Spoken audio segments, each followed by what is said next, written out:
Hello students, I am Dr. Rajaram Dhok from Savitribai Phule Pune University affiliated Agricultural Development Trust Shardabai Pawar Mahila College Sharda Nagar Baramati.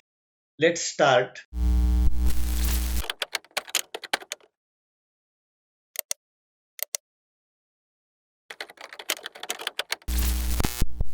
Ionic Solids Lecture 1, General Characteristics of Ionic Compounds.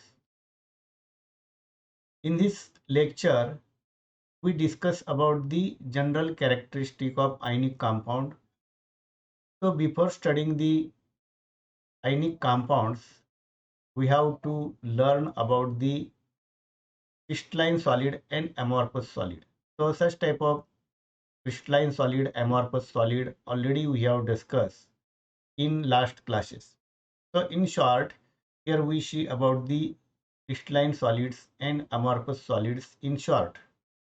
So crystalline solid is a homogeneous solid and amorphous solid may not be a homogeneous solid. Crystalline solid possesses a definite geometrical shape and the amorphous solid does not possess definite geometrical shape. In case of the crystalline solid, this crystalline solids has definite and orderly arrangement of atoms, ions or molecules in three-dimensional shape. While in amorphous solids, these does not have definite and orderly arrangement of constituents in three-dimensional structure.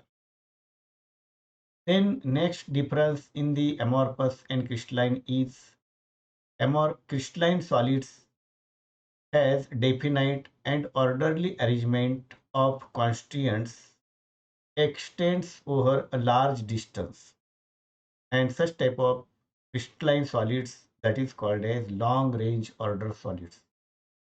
In the amorphous solid, the arrangement of constituents does not extend over a large extent and it extends over only few angstrom units, and that is called as short range order. Then next difference is crystalline solid has sharp melting point, means such type of crystalline solids changes sharply into a liquid state, while amorphous solids have not a sharp melting point and such type of amorphous solids gradually softens on heating and starts flowing slowly. Crystalline solids bound by plane faces, while amorphous solids does not have such type of plane faces in their structure.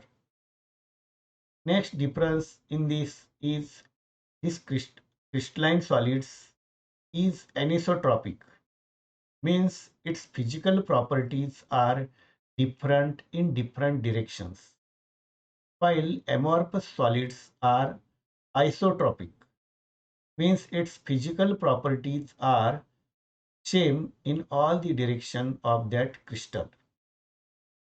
Then this crystalline solids has a unit shell, and that unit shell have particular shape, while amorphous solid does not have unit shell.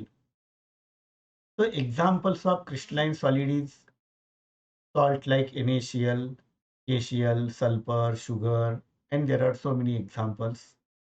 Then some examples of amorphous solids are rubber, plastic, glass, etc.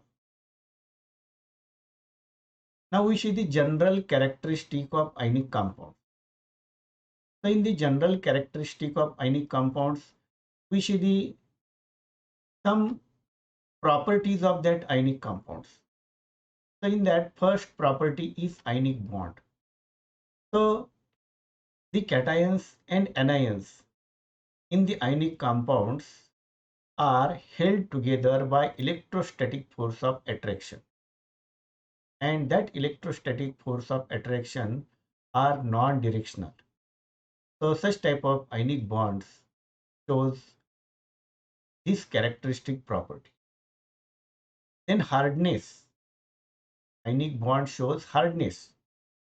So ionic compounds are very hard and brittle substance. The hardness of that ionic solids depends on the ionic charges and interionic distances between the ions. So it is evident from the following points that such type of hardness is present in that. So this hardness increases with decreasing interionic distance for crystals with similar structures and same ionic charges. Means when such type of hardness that increases when interionic distance decreases. Means when interionic distance is large, then hardness is less.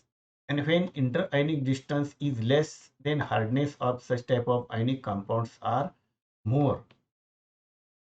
Then hardness increases with increasing ionic charge for that crystal with similar structures and similar interionic distances. Means when ionic charge increases, then hardness increases. Ionic charge decreases, hardness decreases. Then third evidences is hardness is greater for substances which contains inert gas type cations than for those which contains cations with pseudo inert gas type configuration. Then fourth property is the melting point and boiling point. So melting point of ionic compounds are very high because these interionic attraction in that or distance is very less. So this melting point is high, boiling point is high, and that is due to the ionic character. So here strong electrostatic force of attraction is present throughout that lattice of that solids, and because of that there is equally strong forces are observed in all the directions, and because of that melting point of these ionic solids are high and boiling point is also the high.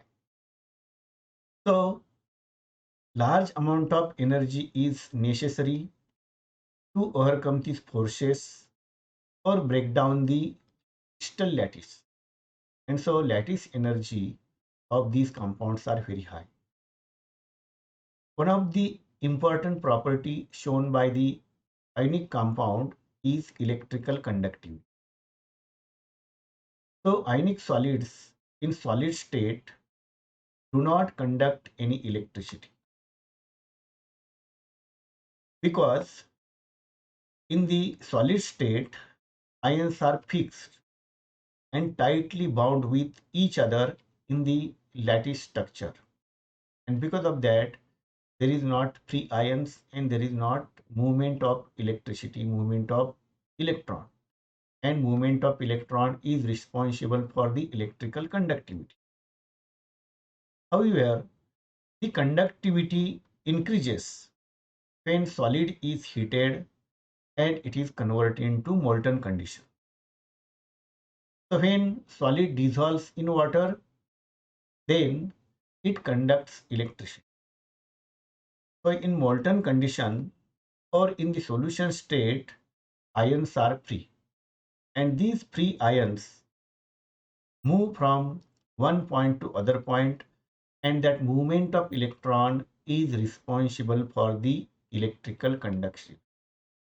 So that free electron conducts the electric current.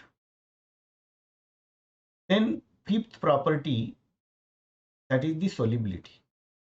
So ionic compounds are polar and they are soluble in polar solvents with high dielectric constant. So such type of polar solvents like water that readily dissolves the ionic compound. So water is polar solvent and that water dissolves the ionic solids. So solubility of this ionic compound is due to the lowering of interionic electrostatic attraction and ion solvation interaction. Means when ionic solids are added in the water and stirred, then interionic electrostatic attraction is decreased and ion becomes free and there is formation of solution. So ionic compounds are not soluble in the polar solvents, means they are insoluble in non-polar solvents or organic solvent like carbon tetrachloride, benzene, and so many other organic solvents. So when we see about the solvent for ionic compounds, then water is good solvent for these ionic compounds because yes, water have high dipole moment, high dielectric constant, and because of that, they have also the high hydration energy of ions and they are soluble in the water. In general, there is rule like dissolves like, means polar solvent dissolves polar solutes. Non-polar solvent dissolves non-polar solutes. So this is the rule, that is the like dissolves like or same dissolves same. So therefore, by this rule, the ionic compounds are usually dissolved in ionic solvents. So ionic compounds are ionizable in fused state or in the solution state. So solutions of these compounds are very good conductor of electrons.